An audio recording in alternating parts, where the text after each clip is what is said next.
اعوذ باللہ من الشیطان الرجیم بسم اللہ الرحمن الرحیم آمن الرسول بما انزل الیہ من ربہ والمؤمنون کل آمن باللہ وملائکتہ وکتبہ ورسلہ لا نفرق بین احد من رسلہ وقالوا سمعنا وأطعنا غفرانک ربنا وإلیک المصیر۔ آمن الرسول، ایمان لائے رسول حضرت محمد الرسول اللہ صلی اللہ علیہ وسلم، بما انزل الیہ من ربہ، اس پر جو اتارا گیا ان کی طرف ان کے رب کی طرف سے، والمؤمنون اور ایمان والے مومن ایمان لائے، کل آمن باللہ، ہر ایک ایمان لایا اللہ پر، وملائکتہ اور اس کے فرشتوں پر، وکتبہ اور اس کی کتابوں پر، ورسلہ اور اس کے رسولوں پر، لا نفرق بین احد من رسلہ، ہم فرق نہیں کرتے اس کے رسولوں میں سے کسی میں بھی، وقالو اور کہا، سمعنا واطعنا، ہم نے سن لیا اور ہم نے اطاعت کر لی، غفرانک ربنا، اے ہمارے رب ہم تجھ سے بخشش کے طلبگار ہیں، وإلیک المصیر، اور تیری طرف لوٹ کر جانا ہے۔ میرے محترم بزرگوں اور دوستو، سورہ بقرہ کی یہ آخری آیت اور اس کے بعد والی آیت، یہ دونوں آیتیں وہ ہیں اور ان کی خصوصیت یہ ہے کہ یہ اللہ رب العزت کی طرف سے نبی اکرم صلی اللہ علیہ وسلم کو براہ راست ملی ہیں، بغیر کسی واسطے کے، جبرائیل کے واسطے کے بغیر براہ راست ملی ہیں۔ کب؟ جب آپ معراج پر گئے اور اللہ کی طرف سے یہ آپ کو عطا کی۔ سارا قرآن کریم اللہ کی طرف سے آپ کو ملا، لیکن جبرائیل علیہ السلام کے واسطے کے ساتھ، کہ جبرائیل علیہ السلام لوح محفوظ سے لے کر آتے اور آپ علیہ السلام کے سامنے پڑھتے اور آپ علیہ السلام اس کو آگے امت تک پہنچاتے۔ لیکن یہ دو آیتیں آمن الرسول سے لے کر آخر تک، یہ جبرائیل علیہ السلام کے واسطہ کے بغیر براہ راست آمنے سامنے اللہ رب العزت نے آپ صلی اللہ علیہ وسلم کو معراج کے موقع پر عطا فرمائی۔ اور آپ صلی اللہ علیہ وسلم کا ارشاد ہے کہ اللہ رب العزت نے مجھے معراج کی رات اللہ نے 3 تحفے عطا کیے۔ جب اللہ کی بارگاہ میں گیا 3 تحفے عطا کیے، اور وہ 3 تحفے کیا؟ فرمایا ایک تحفہ 50 نمازیں جو کم ہوتے ہوتے آخر میں 5 رہ گئی، یہ نمازیں آپ کو براہ راست اللہ کی طرف سے معراج میں ایک تحفہ کے طور پر ملی۔ دوسرا تحفہ فرمایا جو اللہ نے مجھے دیا، وہ سورہ بقرہ کی یہ آخری 2 آیتیں آمن الرسول سے لے کر آخر تک۔ اور تیسرا تحفہ جو اللہ رب العزت نے آپ کو عطا کیا، آپ علیہ السلام فرماتے ہیں کہ میرے اللہ نے مجھ سے وعدہ کیا کہ اے محمد، تیری امت میں سے جو شخص اگر اس حال میں دنیا سے چلا گیا اور موت آئی کہ وہ میرے ساتھ کسی کو شریک نہیں ٹھہراتا، میری ذات میں میری صفات میں وہ شریک نہیں ٹھہراتا، شرک نہیں کرتا، تو میں اس کو ضرور بخش دوں گا۔ یہ تحفہ آپ کو معراج کے موقع پر ملا۔ تو جو بات کہنے کی تھی وہ یہ تھی کہ یہ آخری 2 آیتیں آپ کو معراج کے موقع پر اللہ رب العزت کی طرف سے عطا کی گئیں۔ تو یہ فرمایا آمن الرسول، رسول ایمان لائے، رسول سے مراد حضرت محمد الرسول اللہ صلی اللہ علیہ وسلم ہے کہ وہ ایمان لائے کس پر؟ بما انزل الیہ من ربہ، جو اتارا گیا ان کی طرف ان کے رب کی طرف سے، اور وہ قرآن کریم ہے کہ قرآن مجید پر ایمان لائے، اور اللہ نے جو ان کو شریعت عطا کی ان پر ایمان لائے۔ والمؤمنون، اور آپ کے ساتھ دوسرے ایمان لائے، حضرات صحابہ وہ آپ کے ساتھ ایمان لائے۔ آگے فرمایا کل آمن باللہ و ملائکتہ، ہر ایک سب کے سب، آپ علیہ السلام بھی اور آپ کے صحابہ بھی سب ایمان لائے اللہ پر، اس کے فرشتوں پر، اس کی کتابوں پر اور اس کے رسولوں پر۔ کیا مطلب؟ اللہ پر ایمان لانے کا معنی یہ ہے کہ اللہ رب العزت کی ذات، اللہ کی صفات اور اللہ کے سب احکام کو مانتے ہیں، کہ ہم مانتے ہیں اللہ کی ذات ہے، اللہ کی جو صفات ہیں ان کو بھی مانتے ہیں، اور اللہ نے جو احکامات دیے ہم ان احکامات کو مانتے ہیں اور ان کو بجا لاتے ہیں، کہ اللہ کی ذات الواجب الوجود المستجمع لجمیع صفاتی و کمالاتی، وہ واجب الوجود ذات ہے۔ واجب الوجود کا معنی یہ کہ جو ہمیشہ سے اور ہمیشہ رہے گی، جس پر کبھی عدم نہیں آئے گا اور کبھی عدم نہیں تھا، اور تمام صفات اور کمالات کو جمع کرنے والی ذات ہے، تمام کمالات اس میں ہیں، اور تمام عیوب اور تمام نقائص سے مبرہ اور منزہ ذات ہے، کوئی عیب اس میں نہیں ہے، سب عیبوں سے خالی ذات ہے۔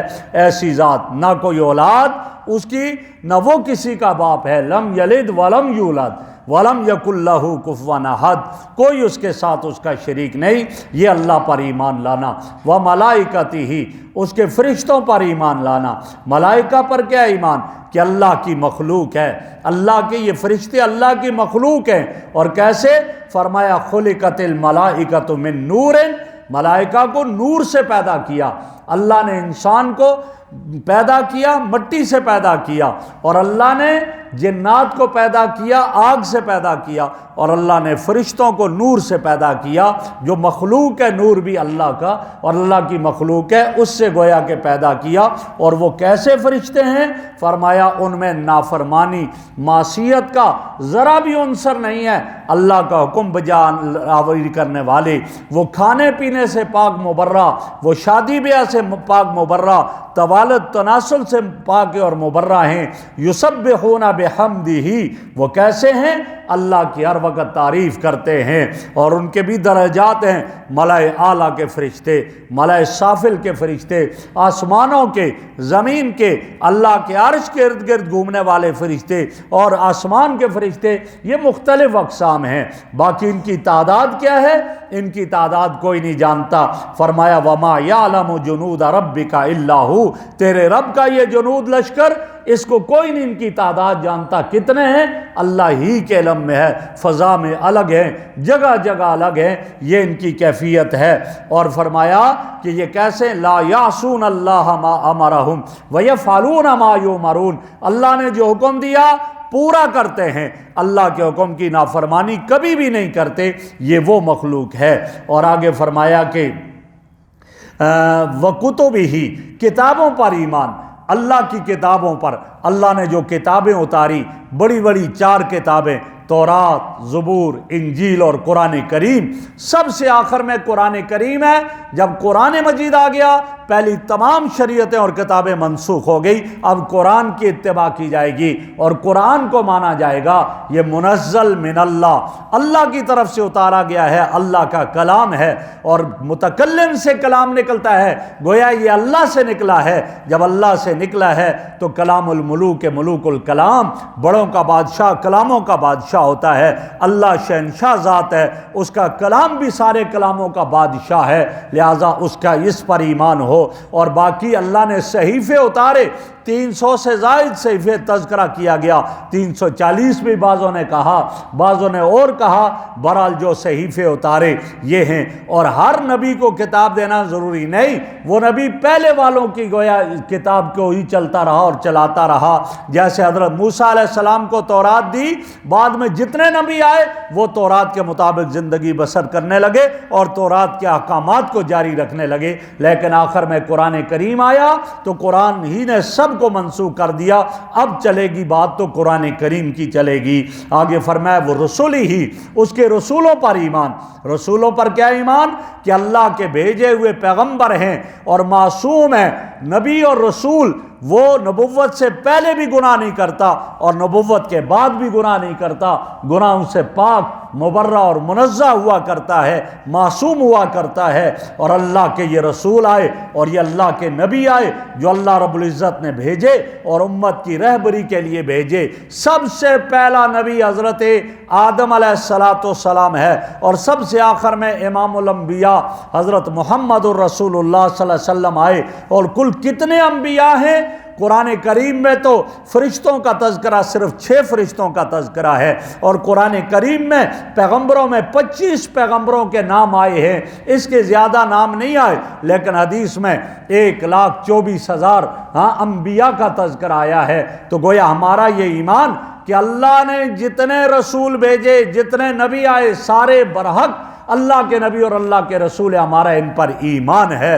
لہٰذا یہ نہیں کہ ہم بعض پر ایمان لائیں بعض پر نہ، ایسا نہیں. لا نفرق بین احد من رسلی، ہم رسولوں میں کسی میں بھی فرق نہیں کرتے. کیا مانا؟ ایمان کے اعتبار سے فرق نہیں کرتے. جیسے یہودیوں اور نصارہ نے کہا، یہودیوں نے مانا، عیسیٰ علیہ السلام کو نہیں مانا، عیسیٰ کو نبی نہیں مانتے ہیں، محمد رسول اللہ کو نبی نہیں مانتے، عیسائی دوسروں کو نہیں مانتے. فرمایا نہ، ہمارا ایمان یہ ہے کہ حضرت آدم سے لے کر نبی اکرم صلی اللہ علیہ وسلم تک جو آئے سارے اللہ کے رسول اور پیغمبر ہیں جنہیں اللہ نے بھیجا، رسولوں نے اور نبیوں نے. اس ایمان کے اعتبار سے ہم کسی میں کوئی فرق نہیں کرتے. ہاں درجات کا فرق اپنا ہے. تلک الرسل فضلنا بعضهم علی بعض، فرمایا یہ رسول ہیں، بعض کو بعض پر فضیلت دی. سب سے افضل ہمارے آقا امام الانبیاء حضرت محمد الرسول اللہ صلی اللہ علیہ وسلم ہے. کیا فرمایا؟ انا سید ولد آدم یوم القیامہ ولا فخر، میں قیامت کے دن اولاد آدم کا سردار ہوں گا، اس پر میں فخر نہیں کرتا. سب سے اعلیٰ درجہ امام الانبیاء صلی اللہ علیہ وسلم کے رسولوں میں.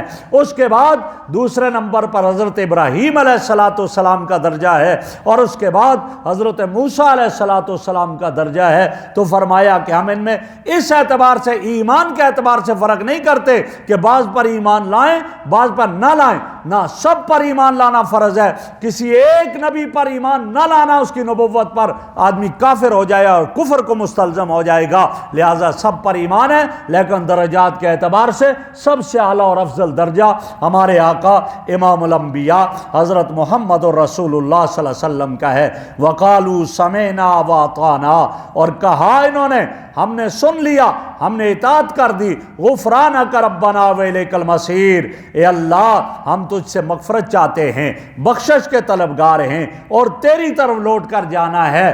یہاں پر نبی کے ساتھ آپ کے صحابہ کا تذکرہ کیا گیا.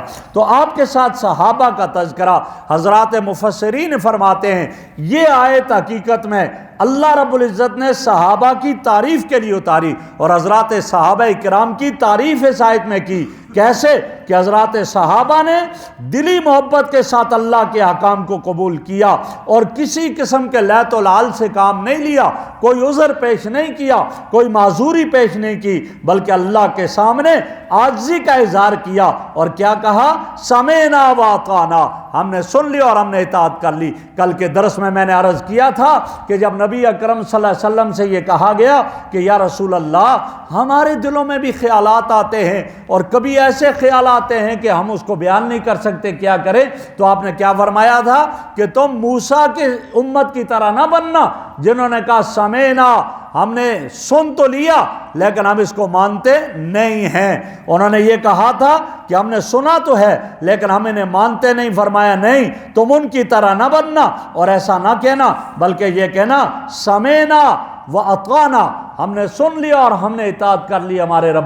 تو لہٰذا یا ان کا تذکرہ کہ صحابہ نے یوں ہی کہا کہ ہم نے سن لیا، عاجزی ظاہر کر دی، اللہ ہم آپ کے فرما بردار، آپ کے حکم کو ماننے والے ہیں. تو اللہ کو صحابہ کرام کی یہ ادا ایسی پسند آئی کہ اللہ نے پھر ان کے ساتھ نبی اکرم صلی اللہ علیہ وسلم کا بھی تذکرہ کر دیا اور بتا دیا کہ ہاں صحابہ کا ایمان پیغمبر صلی اللہ علیہ وسلم کے ایمان کی طرح ہے، لیکن فرق اتنا ہے نبی کا ایمان اعلیٰ اور عرفہ ہے، سب سے اعلیٰ اور عرفہ ہے. اس کے بعد صحابہ کرام کا ایمان ہے اور آپ صلی اللہ علیہ وسلم کے ساتھ صحابہ کرام کو ملا کر کے صحابہ کی شان اور بلند کر دی اور بڑھا دی کہ اتنی عظمت والے اور اتنی شان والے یہ صحابہ ہیں، اور صحابہ کرام نے بھی بالکل کمال عاجزی اور انکساری کے ساتھ اللہ کے حکم کو قبول کیا اور اپنی لغزشوں کی معافی مانگی اللہ سے، کہا کہ اللہ ہم نے سن لیا اور ہم نے اطاعت کر لی، اور اللہ ہم سے جو کوتاہیاں ہوئیں